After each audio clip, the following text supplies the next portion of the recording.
Welcome to Irish Illustrated Insider. It is Thursday, October 30th. I'm Tim O'Malley, joined by Tim Priester of Irish Illustrated, Pete Sampson of The Athletic, dual threat John Bryce of Football Scoop and Irish Illustrated, and our producer, Jack Freeman, behind the camera. Guys, we spent 15 minutes with Marcus Freeman via Zoom today, so we have some injury updates, discussion on a bad BC team that is 16 years removed from its last victory over Notre Dame after a heck of a lot of wins over the Irish prior to that. Pete, I'll throw it out to you first because it was mostly good injury news. A huge collection of guys taken off of questionable.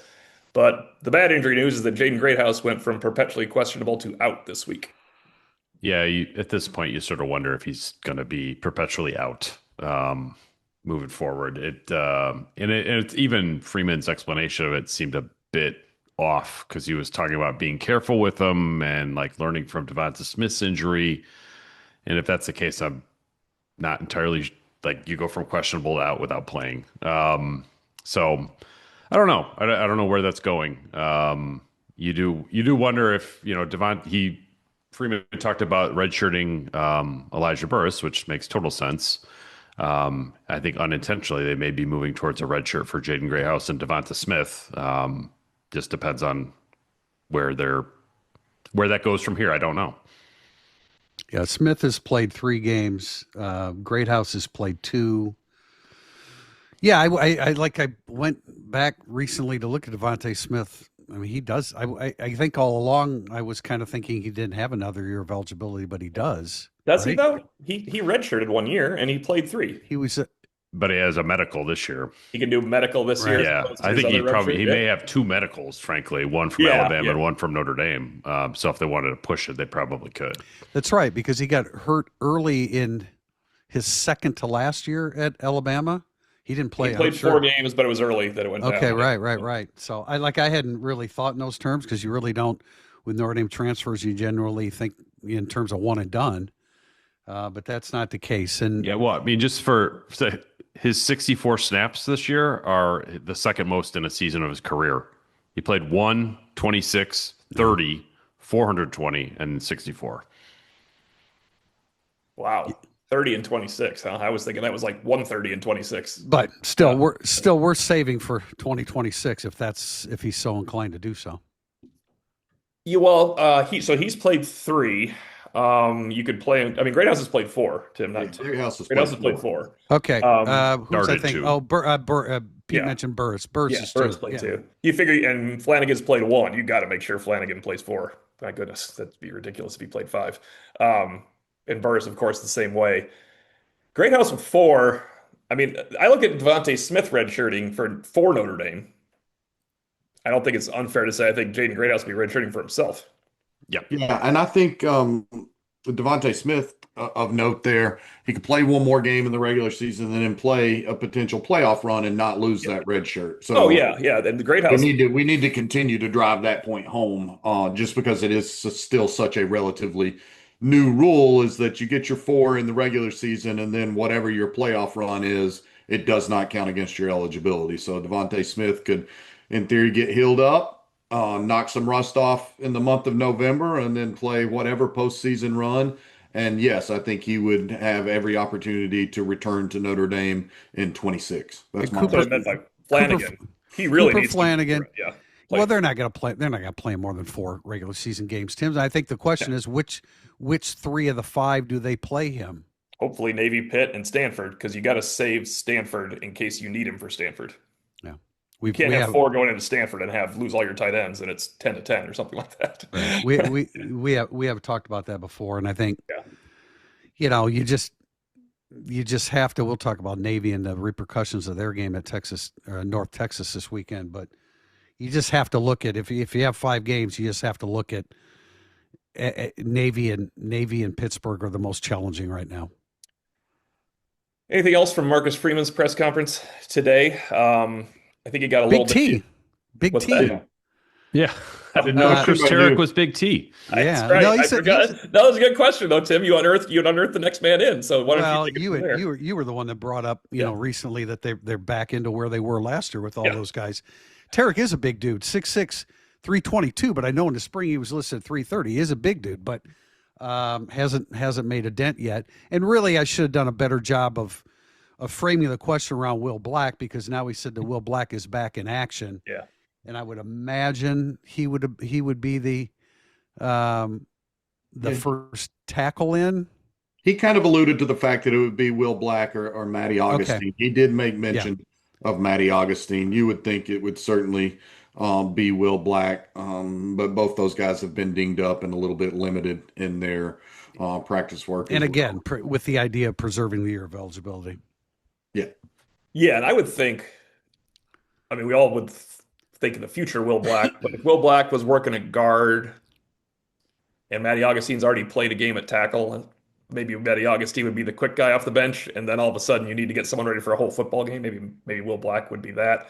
But Tarek was mentioned guard and center. We should point out maybe Cam Herron at center, simply because Marcus Freeman has mentioned Cam Herron a couple times when we were asking about Sullivan Absher. Tarek got some spring snaps at center, did he not? He did, yeah. Right? And he was, to be fair to Tarek, he didn't end up playing last year and they played 10 guys, but he was on the depth. He was the only guy on the 2 deep from that group. He was on the 2 deep depth chart the entire time. Now, if we're getting down to playoff games where you're looking at both Tarek and Matty Augustine filling in for everybody, then you're probably going home then. Yeah, probably could be going home if it gets down to 11 and 12. It was amazing how well they handled. Just think of all the veterans that helped along the way. We just remember Tosh Baker getting replaced, but Tosh Baker went in there and fought the one time he had to go in, right? He made it through a half in a pretty big game against Penn State. So that's probably worth talking about. Coming off the bye week. Oh, sorry. Go ahead, JB. Tarek starts on some of the special team stuff, like some of the extra point, PAT stuff, all that, field goal, all that. So just of note, he is getting some snaps on a weekly basis. He's been in every game this year. Close losses would probably be the one aspect of Boston College's full season FBS losing streak that you could point to. And AJ Black, their publisher, at Eagles Insider, mentioned that the way they played against Louisville was encouraging. He thought that was one of their better games just from start to finish.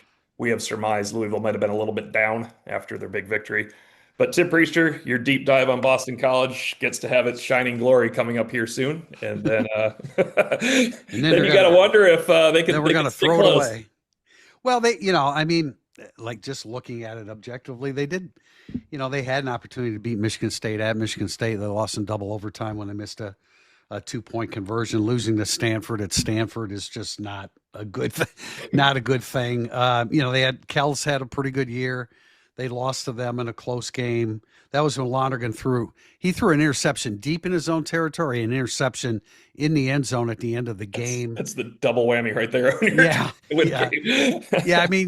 don't you usually focus on the interceptions in the red zone, but he had one deep in his own territory too, which was a disaster. But the best thing you can say about Boston College is, when you give Lonergan time to throw, he's pretty damn good. When Grayson James is in the game, he almost beat SMU last year late in the season, and he was at the controls when they beat Pittsburgh and North Carolina. He can run more than Lonergan. Marcus Freeman said something about Lonergan can run. He doesn't want to run. Like around the goal line, you can do a fake and the element of surprise around the goal line. But I really like their 2 running backs, McDonald and Richard. Richard, you got to be careful with him. They do a lot of swing passes where he gets momentum, and when he catches it, he's at full speed. I actually suggested him as a guy if Notre Dame's looking for a transfer running back. He's pretty darn good. I've also mentioned Michael Ford from Stanford that I like a lot too. But when they played better teams, when they played at Pitt, they got hammered 48-7. When they played Clemson, which is not having a good year, but still is one of the better teams, they lost 41-10. They lost at home to UConn. UConn's a well-coached football team, and they did play well against Louisville. But I like I like their 2 receivers, Harris and Bond. Those guys are good. So I like their 2 tight ends, Franklin and Chudzinski. They've got some components on offense, but defense, they just can't stop anybody. They're giving up 4.7 yards per carry. I think they're pretty average at linebacker. I like KP Price, their safety. They're just not good on the defensive side of the ball. We joked on Monday, Tim, that they play hard, which is something to be spoken for because You they've should play lost hard, but seven. yeah, it's good. Right, they've lost 7 in a It's row. a team and of Cole so Mullinses. it is. So they're going to play Notre Dame, so they're probably going to play hard. They're going to be ready for it. So the key is you don't want to turn the football over. But Notre Dame is like 6th in the country in turnover margin, and Boston College is 100 and whatever. They're 100 and whatever and everything. Turbo Richard should be noted might not play. Also, he did. Yeah, miss, he did. He missed the UConn game, and AJ Black thought he dressed for Louisville, but he didn't play in the Louisville game either. McDonald's a 220-pound hard charging dude, so he'll get his money's worth running the football. Let's put it this way: the line is 28.5. If Turbo Richard plays or doesn't play, the line will be 28.5. This is very true. They have the same defense as Purdue. Yes. Could it like Red Purdue? This should be another Red Purdue or Red Garnet and Gold Purdue. What can I? Oh yeah. No, actually, Arkansas is the worst defense Notre Dame has played. Boston College is identical to Purdue, which is identical to Stanford, which is identical to Syracuse. Notre Dame should JB, cruise to 42 points in this game. Yeah. Oh yeah. Yeah, JB, Tim Lewis a little bit, right? He's a decent defensive coordinator. Yeah, but he's more of a pro guy, and I think he's really struggled. And also, then they just don't have any playmakers on the defensive side of the ball. So it's not only that they don't have any dynamics on the defensive side of the ball, they also don't have any quality depth, and it's not been good. They've struggled in his scheme this year. I think it's been tough for him to be back at the college game after so much of his career is predominantly in the pros, and I just don't think that's been a good fit for the Eagles for any number of reasons. They just don't have playmakers. They had the defensive end that was a second-round draft pick, I believe, of the Cowboys last year, and so he's gone. Owen McGowan, their linebacker, again, he's their captain. He's a try-hard guy, but he's going to feel the breeze of the running backs running by him, man. There is you're trying to say there's no Brian Toll to sit in his kitchen an extra long time to make sure he attends? No. McConnell and Hutchins, a couple of their defensive linemen have done a little bit of damage, but they're just not good. The outside, the guys that I mentioned on offense, and I want the kicker to transfer to Notre Dame next year. Luca Lombardo is perfect.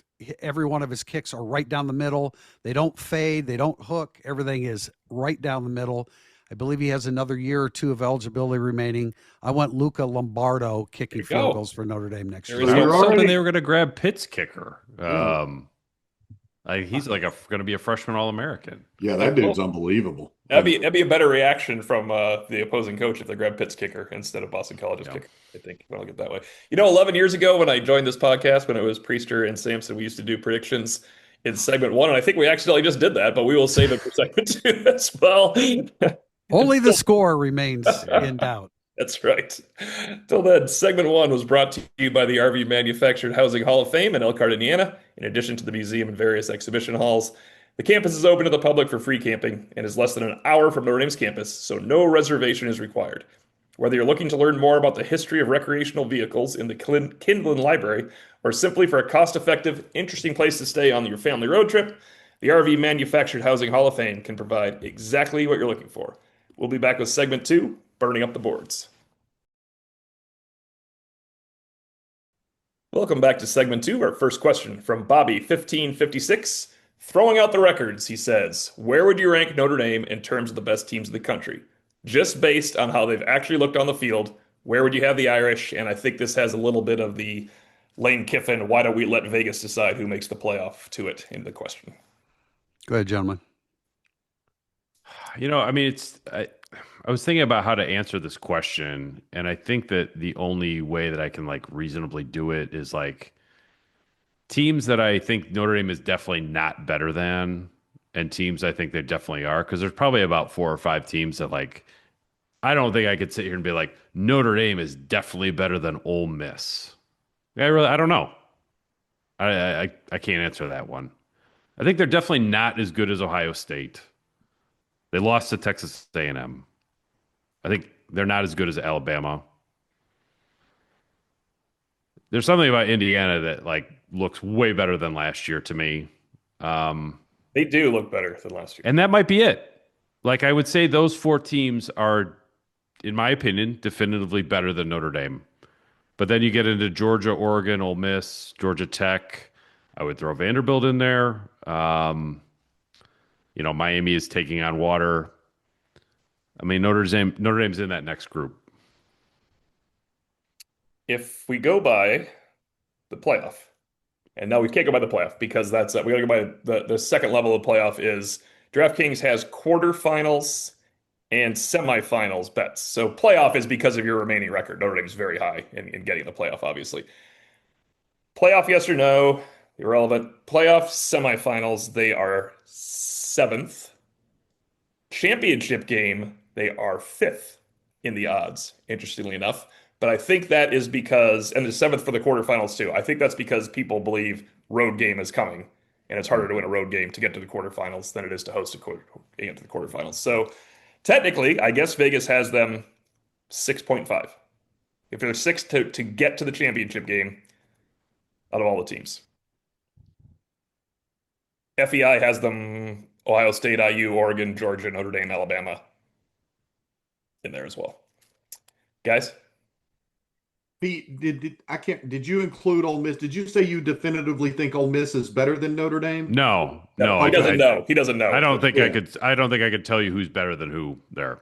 Yeah. I think I agree that like Ohio State would be installed as a favorite by Vegas over Notre Dame, neutral site or otherwise, in my opinion.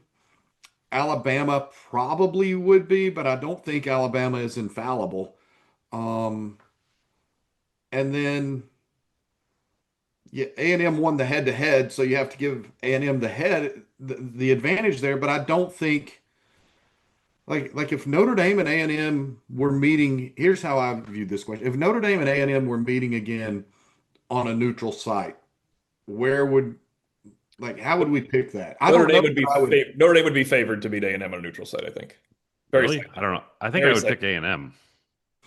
So I did find championship. It is Ohio State. Now this does involve having to get to the playoff first, so that helps Notre Dame because of November. So Ohio State, Indiana, Ohio State big gap, Indiana, Alabama very close, and then A&M and Notre Dame and Oregon are all very close. And then you get down to Georgia. Actually, Georgia's kind of there too. Ole Miss is the big gap after that. So I guess I can't say definitively Vegas sees them as the fifth best team because it just means that they're going to be in position to play for a championship. But it's somewhere around there. Yeah, I just think I have only Ohio State, and there's not and you guys know this so much better than me, but like in 2018 or 2020, you looked at it and you're like, well, I'm not going to say what I almost said there because I try to keep it PG, but you're like, whoo, there's not a chance Notre Dame wins. But I don't. Those teams were better though. Not Notre Dame. Right. The 18 and 20 Correct. teams. Correct. Were better. Yeah. Right. Now, like Kirby Smart's been preaching it for years, and I believe him. Like the dilution is real. Like Georgia is no longer hiding future first-round draft picks at number 3 on its defensive tackle depth chart, or it doesn't have 4 different NFL running backs or half of the Eagles starting defense anymore in its freshman and sophomore ranks. And so because of that, there are teams that I think would be favored over Notre Dame, but I contend that this year is about the most open in college football. Like it would only surprise me if Ohio State finishes 16-0, because I just don't think there's a 16-0 undefeated juggernaut team this year in college football. Notre Dame's defense obviously is better than it was when it played Texas A&M, but Texas A&M's defense is obviously better than it was when they played Notre Dame. So that would be a hell of a rematch. I'm not really looking forward to seeing Marcel Reed running around against Notre Dame's defense again. I think Ohio State, Ohio State is the better football team right now. I keep getting this sense that Notre Dame's going to play Indiana again. It's going to be in Bloomington. I don't know if they would do that or they would try to avoid that or not. I think Notre Dame's better than Mississippi because I think their defense is better than Mississippi's now. But, have I studied Mississippi's defense? No, I haven't. That's just based upon some of the things that I've seen along the way here. I don't disagree there. I just wouldn't want to see Lane Kiffin and Charlie Weiss and Dane Stevens trying to cook against Chris Ash and company. That would be a tough matchup, no doubt about it. Are we underestimating Georgia Tech? Maybe a little bit. I'm not underestimating Vanderbilt certainly anymore. Neither is Nick Saban. He finally picked them to win last weekend. Oregon, I just don't get an opportunity to see them a whole lot, but we know Dan Lanning's an excellent coach, and they have a chance to win every time out. Alabama certainly is a lot better football team than they were when they opened the season. So, Notre Dame is solid. For me, Notre Dame is solidly within the top 10, and that's why most people say that if Notre Dame goes 10-2, they make the playoffs. But I'm really tired of this notion that if they go undefeated the rest of the way, they're definitely in. That's just not. You can't say that. There's too much going on in the ACC and the Big 12 and the SEC to just flatly say if they win, they're going to be in. There are too many teams competing. We're going to get to another question about this, and I'll list all the teams that are competing. And I know that it will weed itself out a little bit, but not necessarily in the Big 12 because they're not all playing each other. So, I don't. This is why I hate, like in the preseason, if Notre Dame goes 10-2, will they make the playoffs? Well, there's only a million things that are going to happen between now and then that will determine whether that 10-2 is good enough. But I think right now, is Notre Dame one of the best teams in the country and deserves to be in the playoffs? Absolutely. I don't disagree with you, TP, but I've been riding that train since last year. This should be a sponsored segment on this podcast. I'll tell your butts who to cheer for and who to cheer against every damn week. And you need to start this week by having Utah go ahead and knock off Cincinnati in that game out in Salt Lake City. And there are a couple of others. The Oklahoma-Tennessee game is a college football playoff game because the loser's season is over. Hey. Saturday night inside Neyland Stadium, and you go from there. Maybe Snake River Farms still wants to sponsor this thing. Or maybe it's a Bayama. I don't know. Somebody sponsor my freaking segment. Hey, Bryce, good news for your Tennessee buddies because John Mateer is terrible at throwing footballs when the game is close. Because I did get to watch the Ole Miss-Oklahoma game last year, and C.J. Carr would have gone 50 for 50 on those final two drives instead of over 6. Did you watch the end of that game? Well, I think he was a better quarterback than that before he got hurt. He was a lot better. I mean, he's playing with him. He played a game. Yeah. Huh? I was just gonna say that game shouldn't have been close. Like Ole Miss left so much on the field. They had 1st and 10 with 4 minutes to go after completing about a 42-yard pass. And they had 1st and goal at the 10, and they kicked a 37-yard field goal to keep it a one-possession game. That's crash execution. I'll leave it at that, the trash execution. Our next question is from Aerofan624, totally switching gears.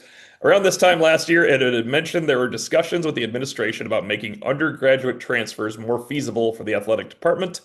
When should we expect meaningful progress on this front? This is probably the only big sticking point between Coach Freeman and the administration at this time.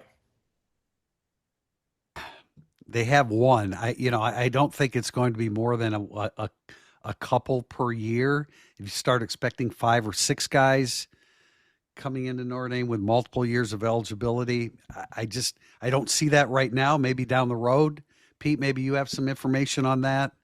I haven't really heard much on this just like they can get yes or no more quickly. But I think hopefully this, I don't know if this listener is taking the question in this direction, but like, it doesn't mean they're going to take guys who are less qualified to make it.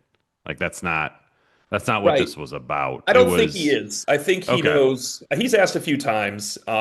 Pete, I think he knows, and I don't mean to interrupt, so I'll get right back to you. But I think he knows that it's the individual colleges that have to get him in. He's trying to figure out if there's a way they can loosen that tough thing. Yeah, I don't think they can loosen it. They can just expedite it, which they've done. Swarbrick never thought that they could loosen that with the various colleges within Notre Dame. No, it's the same as like admissions coming in. Like either you're qualified or you're not. But when Pitt kicker Trey Butkowski puts in his transfer application, like hopefully they'll move that along pretty quickly. All right, if it's not Luca, then we can go ahead and get the other guy that never misses. Anything else, JB? No, I was just. I saw you nodding along. Yeah, no, I mean, sort of following up on what Pete said. There's a willingness there to examine the situation now, whereas you all know better than me. Previously, there was not a willingness to even examine a case by case situation. So I do think it's something that Marcus had started to work on with Link Jarrett before Link ever left. It's something that Marcus has been willing to work on with other coaches around campus. But again, it's not going to be anything that just gets dramatically rolled back. I think To it's this pretty day, wild. To Yeah, this day, I cannot understand why the Notre Dame's men's basketball was able to get in undergraduate transfers anytime they wanted to for a 10-year period. I agree, Yeah. man. It's Yeah. true. It's exactly what they did. Yeah, I don't understand how that worked. But Pete and Tim, you guys been around long enough with me that, I mean, remember with the admissions department, you knew Dan Saraceno by name. You know, we always talked about the admissions department, what they're allowing, what they're never talk about that anymore. No, Never. I mean, haven't for a minute. But yeah, and I mean, Marcus has said, like, I've written this, like, they have a much more willing partner in admissions now than they have had before. So I wouldn't, hopefully there's no like undercurrent of like, oh, admissions is like dragging their feet on for football. Like they are not at all. And the football program is reaping the benefits of that. This Alignment is the word. Oh Alignment. yeah. Sorry. Thanks, BK. this leads us to question number 3. Not because it's my favorite story, but because it's the first time I ever spoke with Brian Kelly. Irish from A2, what is your favorite Brian Kelly story? This is not my favorite story, but I want to say the first time Pete Sampson, Tim Priester, me, I think Christian McCollum, and Eric Hansen walked into Brian Kelly's office. He was coming from a meeting with admissions. That's where he came in from, and he made a joke. He said, I got him down, I pinned him, I twisted his arm, and that's how Brian Kelly started talking to us. Go ahead and start with your favorite Brian Kelly story. I did look. I know it's going to Can't disappoint a defer. lot. You have to have you can have a good Brian Kelly story. No, it is. That's why I said I think it's going to disappoint a lot of people. But I didn't hate Brian Kelly. I had no reason to hate. Well, then you can have a good Brian Kelly Brian story. Kelly. No, I do. And I realize he lost the big games, and so fans hate for that. I don't. We're in the business. I don't know that we're hating a person because that happens. But I thought he was pretty easy to deal with. I've said it many times. We have a business relationship with all these coaches that come through, and I thought the business relationship was pretty easy to deal with. But the first thing that popped in my head, Tim, when I saw this question was the time that Brian Kelly popped into our video inside the Goog when we had already started recording it. We could see that he was off to the side of us, and then he kind of looked like he actually wanted to join us in the video, and he did. It was one of those really great spontaneous moments that you don't expect to happen. It was kind of a coup for us, and he did it for us. I don't know if he did it for any other media outlets, but that was the first one that came to mind for me. Do you remember the topic of that conversation we were on? Because it became very important. Was it tight end related? Yes, What was it? It was Tommy tight end Tremble related. becoming a good blocker. Right. He went to the league with it. So that was actually a relevant conversation. Yeah. Pete Sampson, anything? Man, I mean, it's like a lot of them are press conference related, which I Yeah. feel like people sort of get, like, and it's not just like the blow ups or like there were some sarcastic barbs. There was one time where I remember Justin Brent, who had a certain relationship with somebody, Yes. and Brian described him as easily distracted, and I think Eric Hansen was like, "Do you want to expand on that?" And then Brian was like, "No," and like was bursting out laughing as he ran, like essentially ran from the podium. Right. So I don't know, like I agree with what Priester's saying. Like I think on a professional level, he was pretty easy to deal with. But like on the personal level, like I had about 10 times as many like personal interactions with Marcus Freeman in his first year here as I did with Brian Kelly in 12 years. Like I remember O'Malley, like we ran into Brian Kelly at the UP Mall one time. The same day. I was never at the mall. Really? Yeah, we weren't there together. No, we were there together. And who was at Ben's Pretzels, and it was like, should we go talk to him? And we're like, no, I don't think so. Like if it was Marcus, he would have come over and talked to us. I had a few more. I've probably mentioned this before to our listeners and stuff, but not too much because I don't, really want to bring it up a lot. But one of Brian Kelly's college roommates, his daughter married my son. His roommate's daughter married my son. So I mean, Brian remained friends with that family throughout the years. And so I probably had a few more, personal interactions with him because of that, because he watched my daughter-in-law grow up, so that was always kind of cool to touch base with that. It wasn't extensive, but because of that, I had a few more personal interactions with him. I don't I don't have many in that regard. Like I never had a huge issue with Brian. Like he was like authentically himself in terms of like he was just sort of a very aloof CEO type. And I think it's probably best summed up in these two stories I've been told by the people involved through the years. Number one, he played golf with Chip Long right before he fired him. And Chip Long saved his job in a lot of ways. And he took him golfing in California and then fired his ass. So that's number one. And then number two, like Brian Kelly early in his time at LSU was having to recruit like he had never recruited before. And they were running him all over, and he was flying to Florida, and he was going to Houston, and he was everywhere.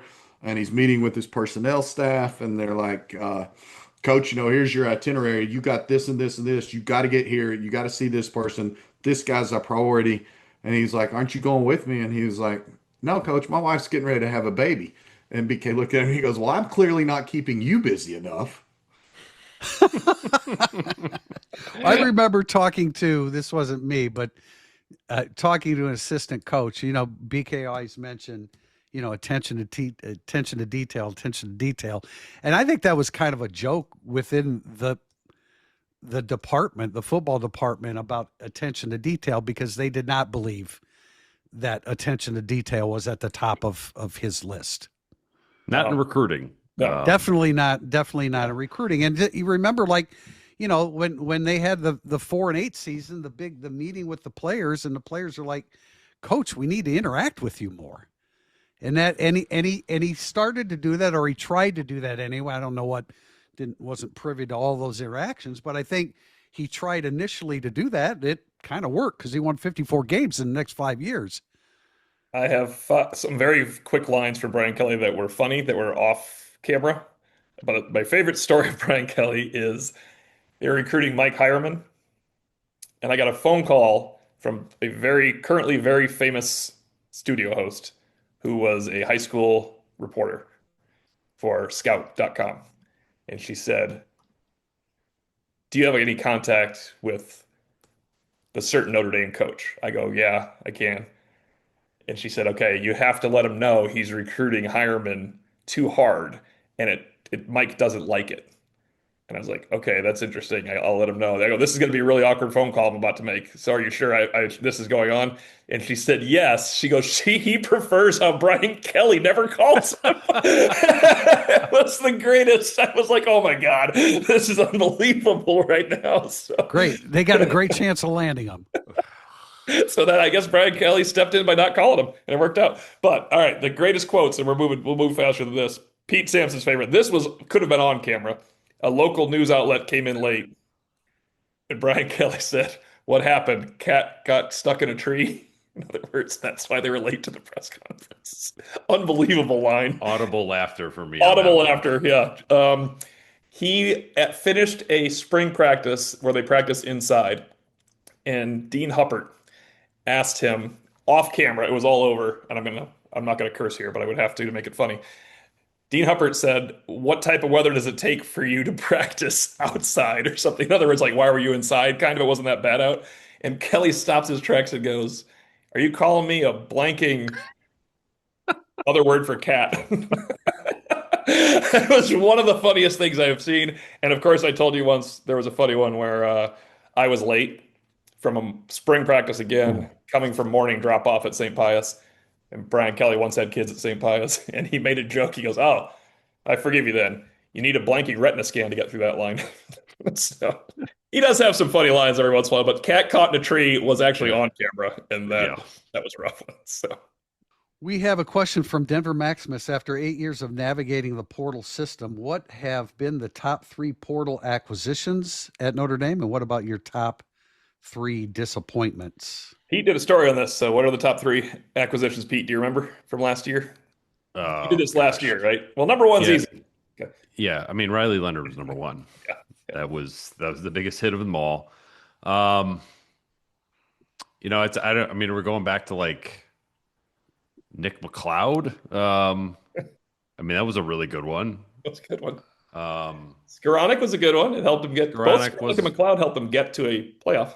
yeah, I think you got to give extra credit for like how did the season go? Did you have anything to do with it?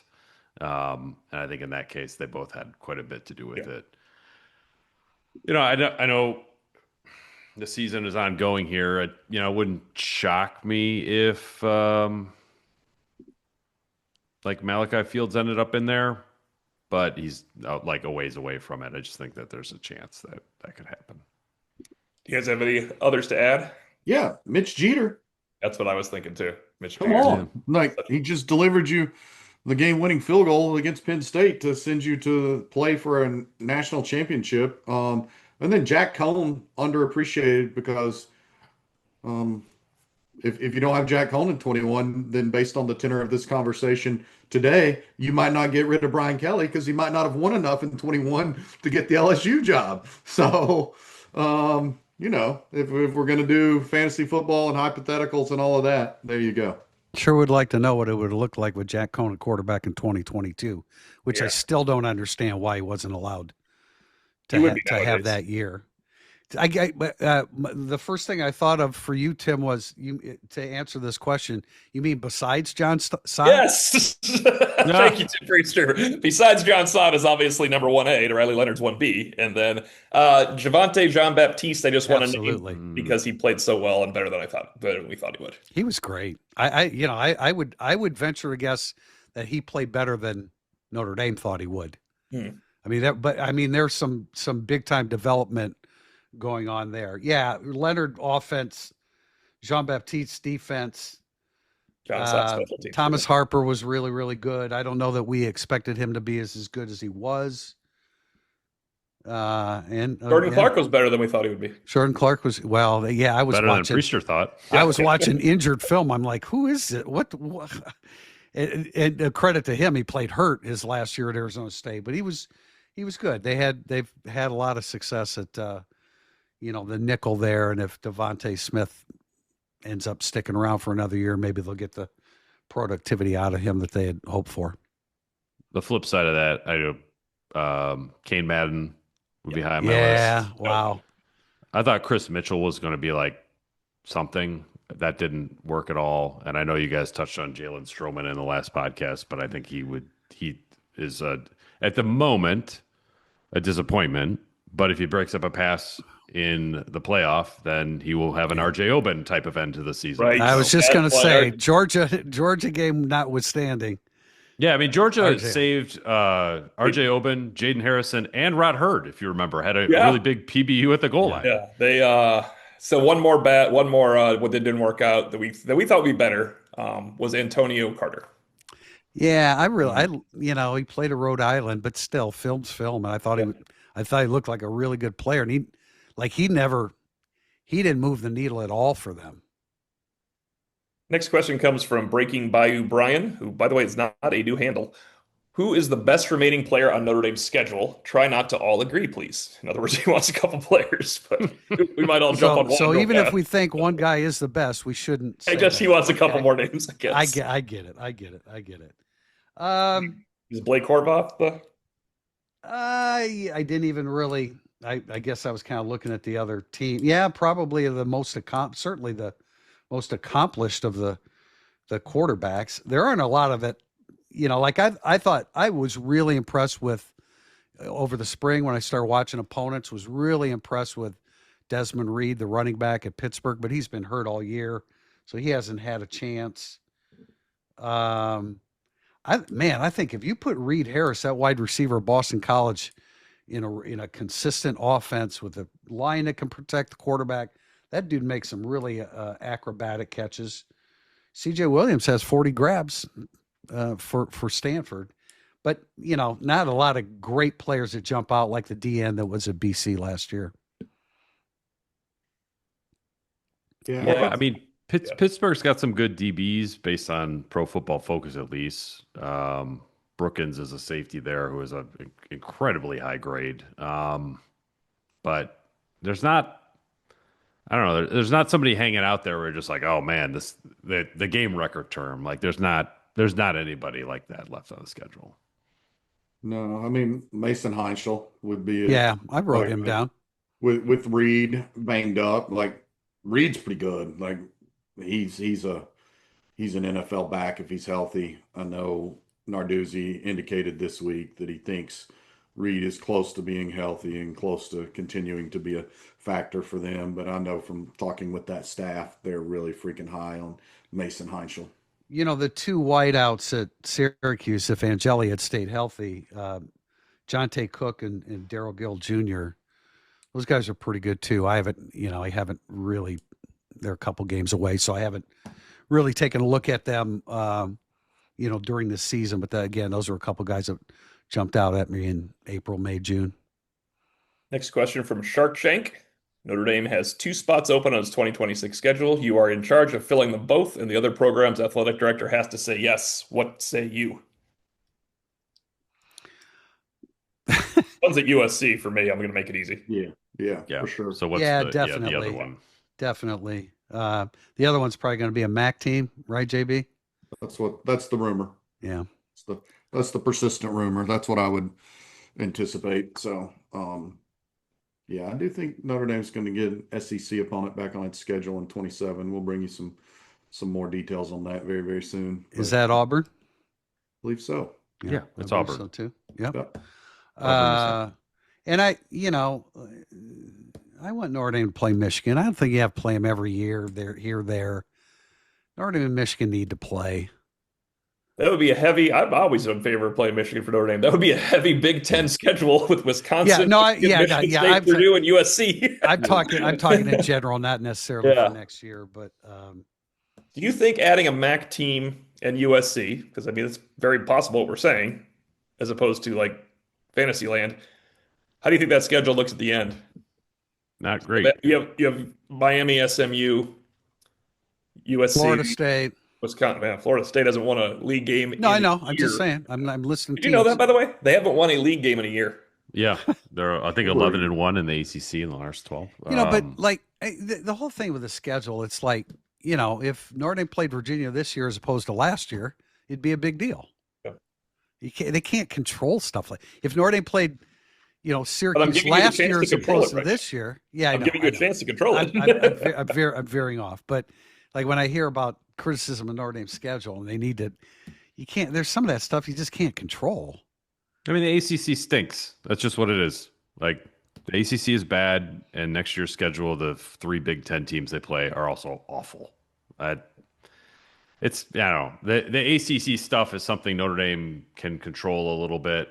Fortunately, they are trying to like flex a little bit with Clemson. I hope that they do the same with Miami, but if Florida State's terrible, Florida State's terrible. Just like next year's schedule lacks an A&M. That's what it like. Yeah, I think they thought Wisconsin would be good, and they're not. They're awful. Right. That's probably part of the problem there. Florida State's not going to stay bad, but they are bad now. I mean, they'll have a new coach. Yeah, they'll have a new coach. I mean, they've been bad for 2 years, and they were bad 2 years before that, right? After being good. They've been bad for a pretty bit. bad they've been awful 3 of the last 4 years. Notre Dame just didn't play when they were good. That's the one time they didn't end up playing them. It's been a lot of Florida State Notre Dame matchups. We have okay. Now people are catching on here, T.O. They are. This is the one. This guy has two post tweets ever. We have a question from at Nick McLeod's 60 touchdowns, and he has a little notation there. I know you can't resist taking my question now.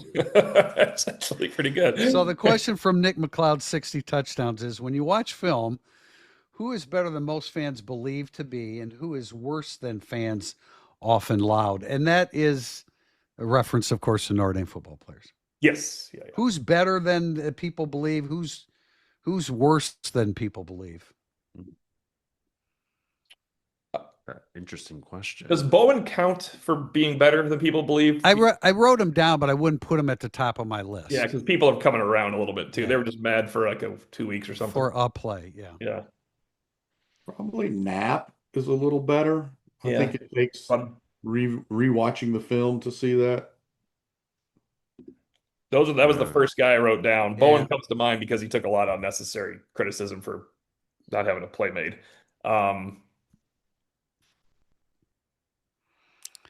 It's tough. I mean, Christian Gray would be a point of discussion there. He was the top of the list before the USC game. He just had such a he's at the top of my him and another guy are at the top of my list. But I have Knapp too, JB. Who else? I go Bowen, Knapp, and Gray would be the guys that I think sort of fit into this category for me. I'd throw out Heinisch. I'm not saying Heinisch is a great football player. I don't think Heinisch is as good as his brother. And I know that Heinisch played very poorly against Miami, and that's what most people remember. But I think that he's probably a more effective football player, if not an overpowering interior defensive lineman. This is a really good player who I think is actually better than people think is Traore. Like, I think when you watch Traore, like, even if the play doesn't come his way, like what he does to offensive tackles is just, it's like criminal at times. And he keeps getting better every week. He is a more of a handful every week. Yeah, I think we all know he's a good player. I think he's actually a great player. Yeah. I think Troth crossed over to be, but nobody doesn't think Troth is good among Notre Dame fans. But I think Troth went from, as Priester, you pointed out earlier, like, hey, shouldn't he be better to, oh, he is. Okay, good. He's better. There was like a 1 month leap there. I think I motivated him to. Yeah, that's right. Yeah. Rendell has been. Oh yeah. Look, I mentioned this like in Tail of the Tape. Are fans noticing he's not an Australian kicker anymore? He's a conventional punter of the football of American football. Yeah, he was better. He was the number one that was better last year than people thought. But now I think people realize he's a pretty good punter. Yeah. Yeah. He's not getting a bounce and roll like he specialized in that last year, but a lot of that had to do with the style of kick. Now he's, he hasn't been under much pressure to get a punt block. He's calm. He takes his time. He's 6'6", 225, and he's pretty damn good. And how many punts been returned against him? 2? I think 2. But credit Marty Biaggi for that, because no one wants to try to block James Rendell's punt because you're going to get a touchdown scored on you with a fake punt. Yep. I mean, watch when he punts. There was times that wasn't the USC game, it was NC State. He caught the ball, he looked around, he spun it, he collected it, and they were just standing there like, all right, hurry up. I mean, you know how easy it is to cover a punt when you have an extra second? Yeah. And he's averaging 46 yards a punt. And one BS touchback. He's got. You have the the returns there. I think they've only had two for 11 11 total yards, and he's dropped 8 inside the 20. So, and he had the one touchback, which, I still swear if the old rules were in play, that would have been saved, which means that he would be in the 70 career punt range at Notre Dame without a touchback. So there's one touchback this year, and he said 8 inside the 20, JB? Yes, sir. So last year it was 24 inside the 20 to 0. So he's at 32-1 ratio. Pretty good player. Pretty good player. And he did have 8 punts of 50 yards last year. I don't remember that, but as Tim Priester said, a lot of them rolled. So it didn't. Yeah, definitely. There's 2 people asking the same question, and it's a good one. Going back to the football field. Kay Beasley and Not J Tefel 1 ask versions of this. How do you think opposing defenses will adjust to Notre Dame after seeing what Love and Price did to USC? Is it time to load the box and challenge CJ Carr to beat them again? Yes. Kind of have to. I mean, it's like, which is how pretty much everyone played it until USC, which was insane. It's like playing a box and one on Horace Grant and daring Jordan Pippen to beat you. What are you doing? So I don't know what USC was doing. But I think other teams will be like, yeah, that was nuts. Like, what were they thinking? Like, we're not doing that. So yeah, I think you put it all on Carr and take your chances, because of the 2 poisons, The Yeah. Love Price one is way, way worse. I Yeah, completely, yeah. and Pittsburgh will absolutely do that.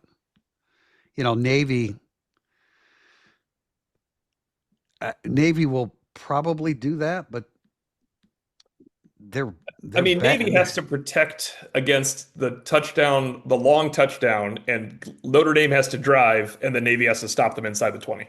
So, however they want to do that is the best. You know you're going to give up 450 yards to Notre Dame, but you don't have to give up a touchdown on every drive. I think that's how Yeah. Navy plays it. You know, Do it's you give up 450 and 28 points, or do you give up 450 and 49 points? yeah, yeah, And that tells you the tenor of the game. Like when I first read this question, I'm like, it doesn't matter what Syracuse and BC do. It's not. You can go ahead and load the box. It's not. You're yeah. going to get beat either way because I mean they can't stop the run. Very quickly on CJ Carr, when blitzed, 7 touchdowns, 2 picks. When not blitzed, 7 touchdowns, 2 picks, which is a good thing. Now, of course, when he's kept clean, it's a heck of a lot nicer. But this is every quarterback in the world: 12 touchdowns and the 2 picks. Under pressure, 2 touchdowns, 2 picks. But I think we all know that when you're blitzed, I mean, not when you're blitzed, when you're kept clean, it's better than when you're not kept clean. Final question before we get to predictions, which we already gave away, from Ben Dortch. Where do you think the committee will have the Irish ranked Tuesday? Let's just leave it at that, because then we're going to have a segment for JB to talk about what you need to root for. And also, what has the highest percentage of happening? Notre Dame misses the playoffs. Notre Dame makes the playoffs but doesn't host. Notre Dame makes the playoffs and hosts. Let's take that part first. I will say Notre Dame makes the playoffs but doesn't host has the highest percentage of happening. I think by far that's the highest Oh, yeah. percentage of happening. Yeah, So I think if I had to choose among these three, that would get like 80% of my confidence points. Would the other two get 10%, or does somebody get 15-5, Pete? I think that I think I could go 10-10 on that one, honestly. Like I don't because it's like, is there going to be chaos that happens elsewhere in college football? Absolutely, for sure. It's like November. Also, that chaos can happen to you. So I think you have to at least account for it. So maybe I'll go 13% they host, 7% they miss entirely. Yeah, But it's kind of like the field versus yourself. So there's more opportunity for banana stuff in the field. Yeah, let's get back into well, first of all, North Texas is a 6.5-point favorite over Navy this weekend. You want Navy to pull off the upset there. Can we all take a pledge to not refer to Navy as a ranked win at the end of the year if Notre Dame beats them in their 24th? No. I don't have that level of mutual respect. Well, Wow, don't too many respect people. our servicemen. Yeah. Pete Sampson says that. That's the headline. Jack, I'll write the. Let me Jack, write. blurb it. Yeah, Yep, I've got the right now. blurb. I've got the blurb today, Jack. Ranked win. Navy. Follow me on Twitter. You're gonna want this. All right, so JB, real quickly, let's jump back to the teams in the conference and what we referred to earlier. I mean, you want if BYU wins out, that's fine, but you're cheering against Cincinnati, Texas Tech, and Houston. Yeah, I mean, you can make an argument pretty easily that you want to cheer for Vanderbilt, and not just because Clark Lee is a fine man, but because that would go ahead and eliminate Texas this weekend. You want to see more Big 12 losses because I know from speaking with people, the Big 12 is trying to already be very active in a campaign to tout that league as a two-bid league this year. And Cincinnati at Utah is part of that, and BYU continuing to be undefeated is part of that. Texas Tech is part of that. Honestly, Kansas State beating Texas Tech in Manhattan this weekend would be really good for Notre Dame people. That'd be awesome. I'm just being honest with you. Those are kind of my highlights of the weekend. You also, for obvious reasons, want Miami to keep winning, but then you also want Miami to go ahead and dispatch not SMU per se this weekend. Mustangs aren't going back to the playoffs, but you just want that one ACC team to be Miami, and then Georgia Tech's fine, but you don't want anybody else lurking behind Miami and Georgia Tech. Like you need Louisville to lose another game here pretty soon. You need some of these other programs to drop some games. The Big 12 and the ACC are where you shift most of your focus right now for Notre Dame, and then there's still a lot of losing left on the schedule for Oklahoma, but Oklahoma or Tennessee will be out of playoff contention this weekend.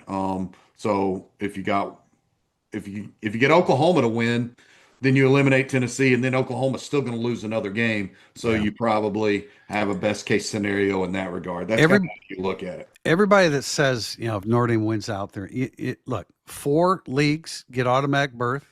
You've got the group of 5, so there's 7 spots left. So, Well, and you've got the SEC. You got the SEC. I think they're 5 of the top 9 teams. Right. No, I was now. going to get in. Yeah, I was going to get into those guys. Oh, sorry. But the SEC is already on its propaganda campaign for five teams into the playoffs. Like, it's already on their SEC coaches teleconference the other day. It was being asked, why can't this league get 5 teams? And of course the answer was, why can't we get 5 teams? So yeah, you can't cheer for, treat everybody like the Cubs and cheer for them all to lose. I'd say like Louisville losing a game would be significant along the way for Notre Dame. One, because then they'd be 10-2 and you could move ahead of them or stay ahead of them.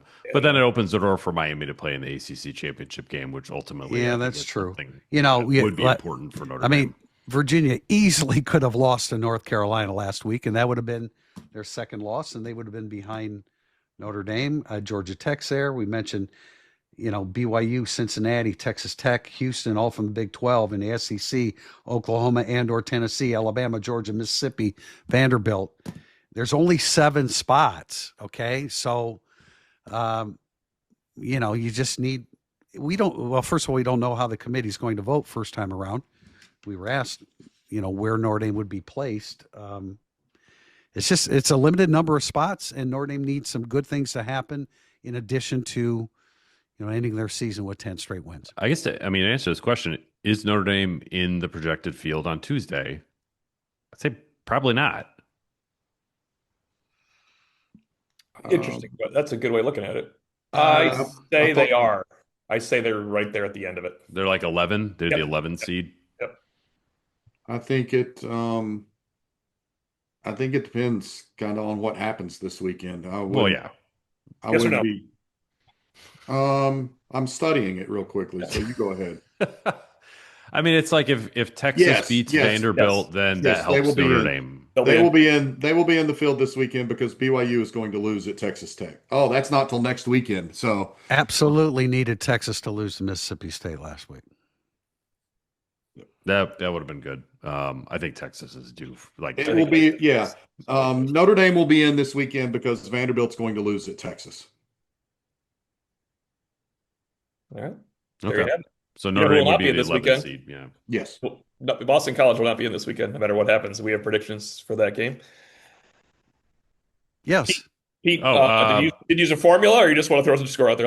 Notre Dame 44, Boston College 7. It's safety kind of a neat, or missed extra point.